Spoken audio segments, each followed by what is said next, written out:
Hello, welcome to the demo of our Shuttle Star SV560 BGA rework station. Today we're going to be removing a QFN from this board and then reinstalling it.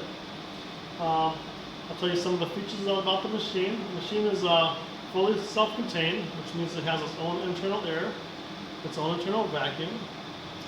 It has a keypad, works just like your cell phone, a touch-sensitive keypad for your controls.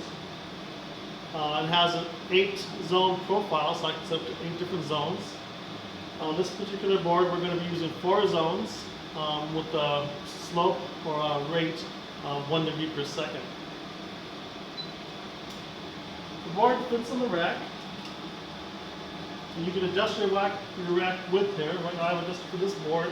It's spring loaded, and so all I have to do is put it on the rack. Make sure it's in here tight. What we're going to do is we're going to center the component inside the nozzle. So I'll pull out, this is our prism, our visual system.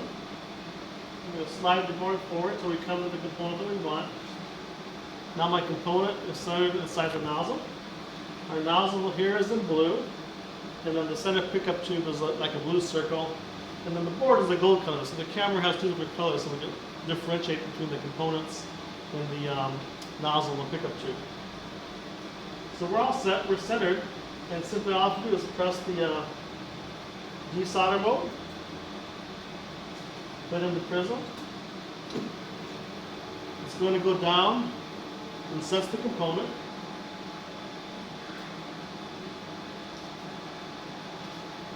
Once it senses the component, it's going to back off. Right now I have it set at 3.5 millimeters, so you can adjust it anywhere from 0 to a 10 millimeter back off. You can see here we have some infrared board heaters coming on. It's a 6-zone, and we can set it to run anywhere from 2 to 6 heaters for the bottom board preheating. And so the infrared board preheater will help the board heat up a little more, and that helps us not to have to use as much hot air on the top and bottom and directly on the component.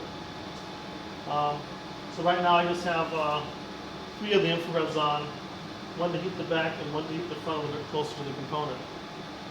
The overall profile takes about 6 minutes, so we're going to just let this run until it comes and it's ready to pick up the component. I do have a thermocouple, and this is directly on the bottom side of the board, directly under the component that we're taking off. So I'd like to see the bottom side board temperature between 230 and 240 C before it removes the component. And all my readings here on the keypad, I'll take a picture of that later so you can see that.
Okay, so we've removed all the components from the board and prepped the sides. Basically, we desoldered all the sides.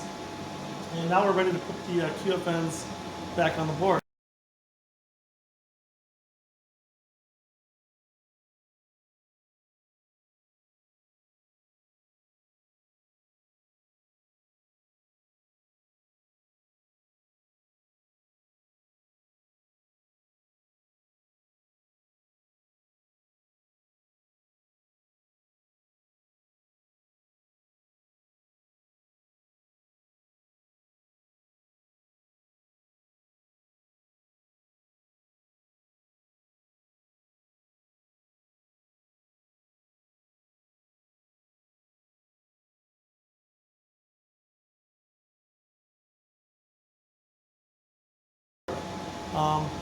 With the QFN, we use solder paste, and the QFNs aren't as forgiving as the BGAs. The QFNs don't float into place real easy like the BGAs do, so you need to make sure you get them 100% lined on the pad. So right now I've got the paste on the board. I've placed the component that I'm going to put on top of the component next to it so we can pick it up. And so I'm just going to go ahead and bring out our camera. You can see we have our component is black, and then the nozzle is the light blue, and the pickup tube is the light blue. And we're centered on the component. I'm going to confirm that pin 1 is in the correct location, and so we're ready to pick it up. Just going to press the pickup command. It's going to go down and pick up the component. Take a quick look, make sure that it clears the connector.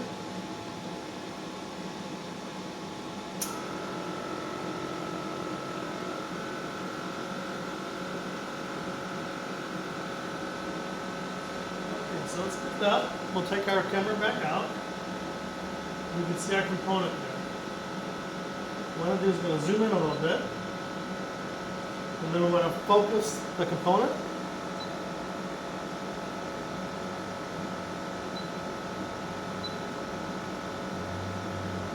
So the component leads are in focus. Now I'm going to move the board over to the component site.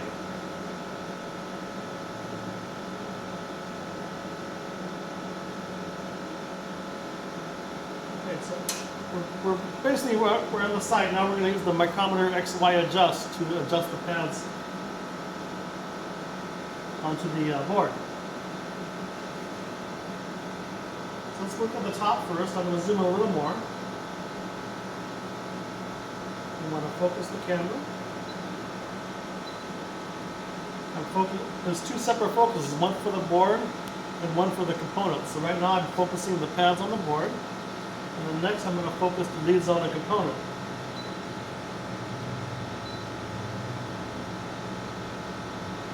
So if I move these up, you can see our component, our PCB board pads are here. Our component leads are here in blue. The pads on the board are gold color. So I'm going to move the camera up and down. First I want to check the top and make sure that we're lined up. Then I'm going to go down here. We can see that we're off a little bit, so we have a theta adjustment on the side. We'll just turn that a little bit, realign. We go back to the top.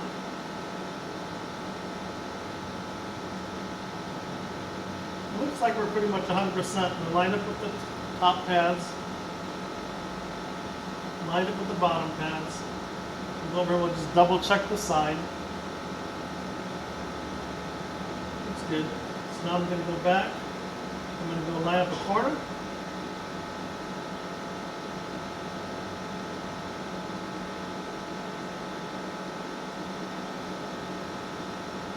I'm going to check all 4 corners.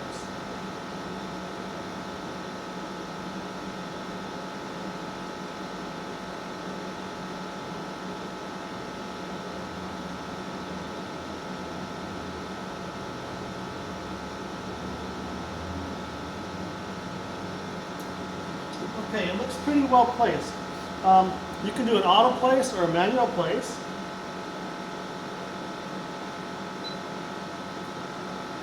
What happens is if I auto place, it's going to go down, it's going to place the component, it's going to back off my 3.5 millimeter setting so there's a space between the pickup tube and the component, and then the heat profile is going to automatically go on.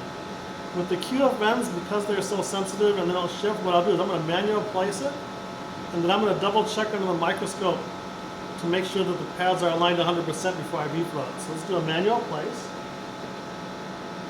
So I just move it down myself.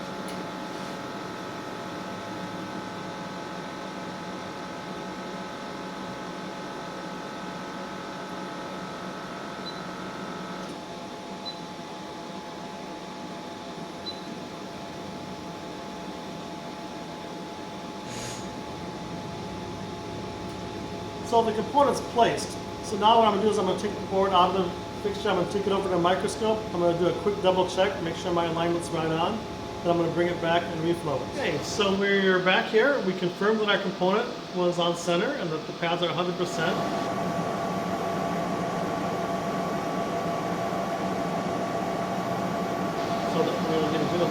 when this goes down.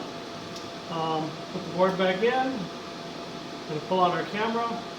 It's going to show here the board or the component is centered to the nozzle, so we're ready to go.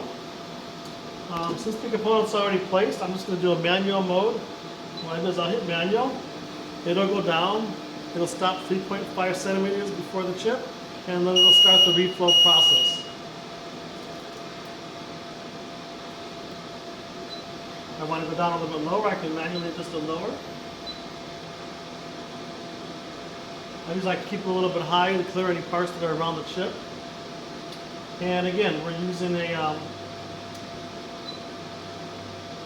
this one here is a 4-zone profile with a 1 degree per second ramp, or slope they call it. And this will take about 6-7 minutes overall to run this, and then we'll check it and we're ready to go.